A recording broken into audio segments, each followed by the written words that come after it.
une porte claque.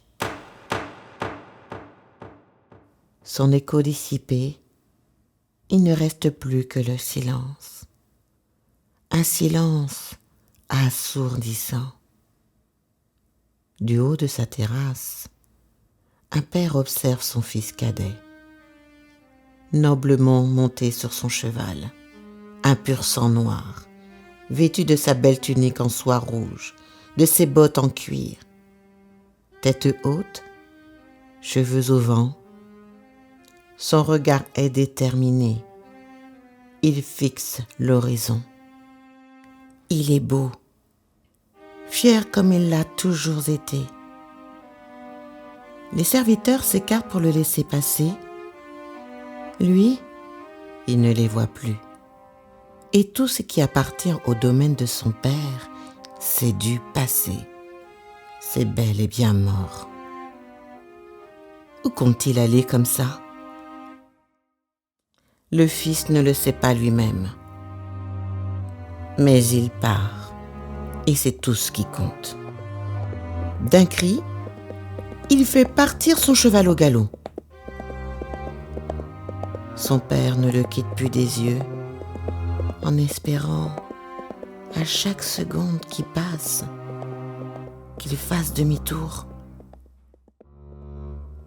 L'horizon le dérobe à ses yeux. Son fils est parti. 10 ans plus tard, l'heure du déjeuner a sonné. La table est dressée. Il est le premier à entrer dans la salle à manger. Le fils aîné a faim. Il s'assoit, regarde autour de lui. Tout est prêt. Mais son père tarde à venir. Lorsqu'enfin il rentre d'un pas lent, son fils l'observe. Les traits de son visage sont creusés. Des cheveux blancs couronnent sa tête. Il a vieilli trop vite. Il se tourne vers son fils en souriant tendrement. « Alors, mon garçon, comment vont les affaires aujourd'hui ?»« Bien, père. Nous avons vendu une bonne garnison de fruits et de légumes ce matin à la foire. Je crois que j'en ai vendu plus que les autres marchands, tu sais, père. Et j'ai même demandé qu'on rénove la toiture de notre grange pour... » Mais son père ne l'écoute déjà plus. Ses pensées sont ailleurs. Le fils aîné ne le sait que trop bien. Il sait à qui il pense, à son frère, à cet insolent. Ah, il vaut mieux qu'il ne remette plus jamais les pieds ici, celui-là, hein. Sinon il saura l'accueillir, croyez-moi. Demander son héritage à leur père pour vivre son projet d'évasion, d'aventure. Quel scandale! Ce feignant a jeté le déshonneur sur toute la famille. C'est comme s'il avait signé de sa propre main l'acte de décès de notre père. Depuis le départ de son frère, plus de danse, plus de fête, plus de rire. Tout est devenu grave, lourd, pesant. Oui, mais lui n'est pas parti. Il est toujours là. Et ce silence de mort, ça le rend fou. L'aîné agacé se lève et quitte la table. Mais où vas-tu, mon fils? Il ne répond pas. Il veut fuir. Son pas s'accélère. Il sort du domaine, se dirige vers les champs. Il aurait voulu crier sa rage, sa haine, son désespoir. Mais à quoi bon? Il s'assoit sur une pierre et pleure amèrement.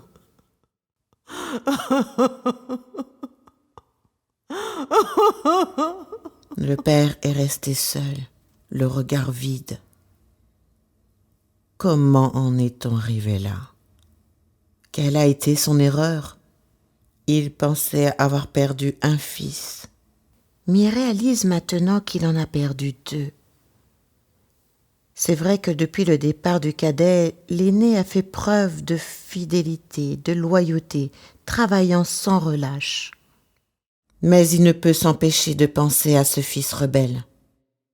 C'est qu'avant le départ, avant son départ, le visage de son fils est voilé d'ennui, Son caractère s'est assombri, dirigeant son regard vers l'horizon.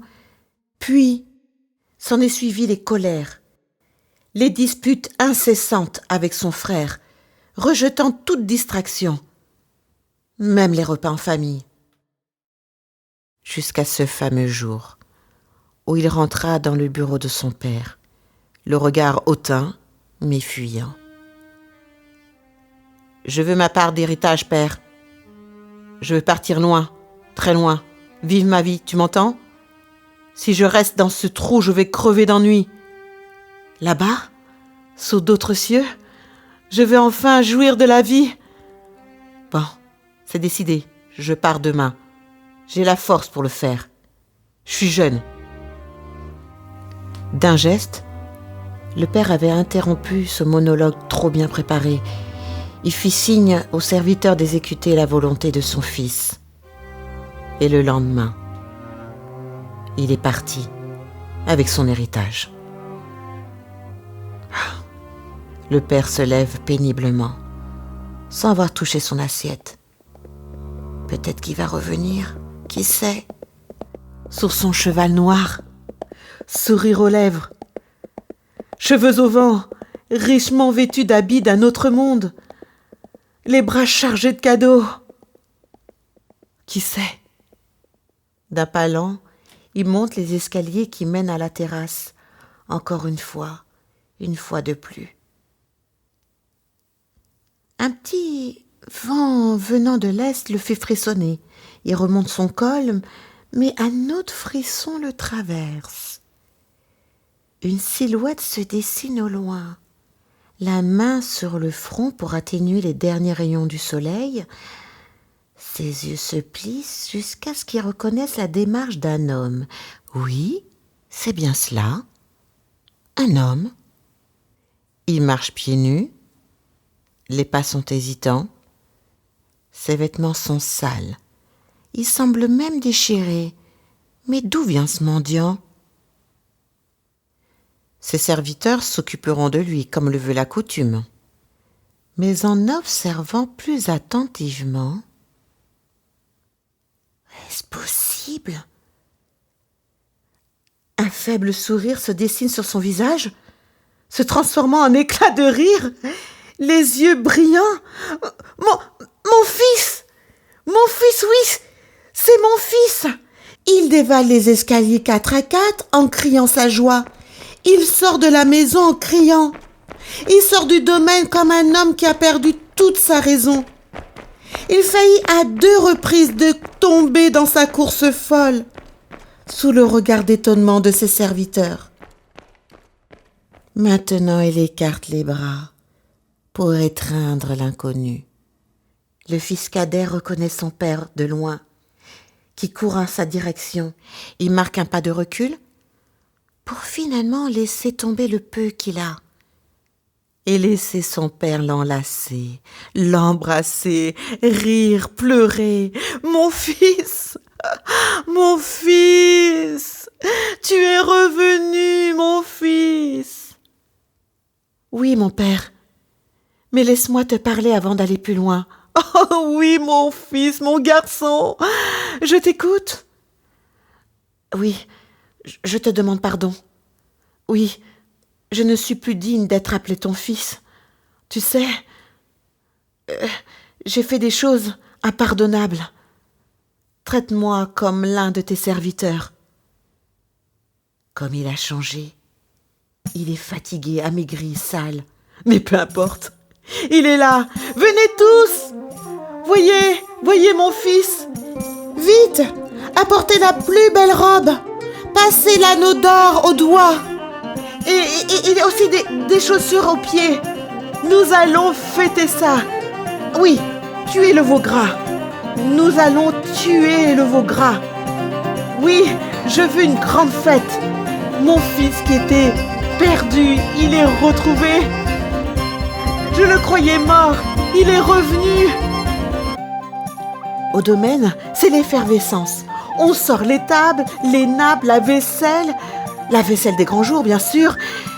Les musiciens dépoussièrent leurs instruments. On s'affaire pour mettre en route un feu gigantesque. pour faire cuire le veau gras. La joie se lit sur tous les visages.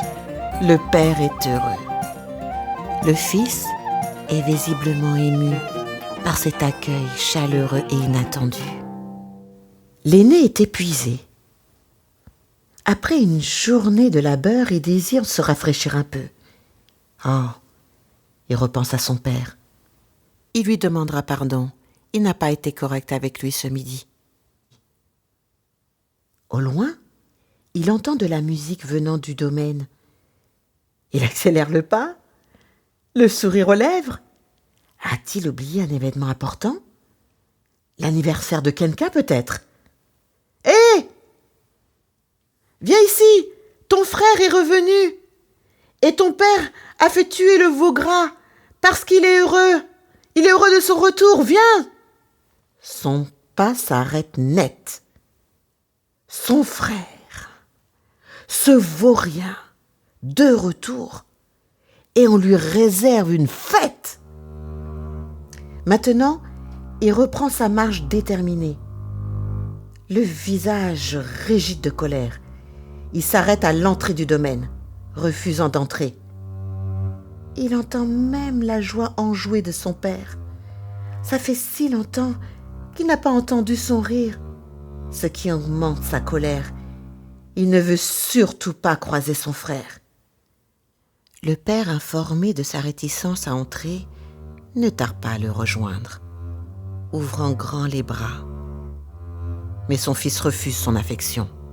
« Cela fait des années que je te sers chaque jour, sans rien demander en retour. Pourtant, tu ne m'as jamais réservé une seule fête, pour moi et mes amis. Mais quand ton vaurien de fils que voilà, lui, qui a lapidé toute ta fortune, tu lui réserves une fête. » Le père le regarde tendrement dans les yeux. « Mon enfant, tu es toujours avec moi. Tout ce que je possède est à toi.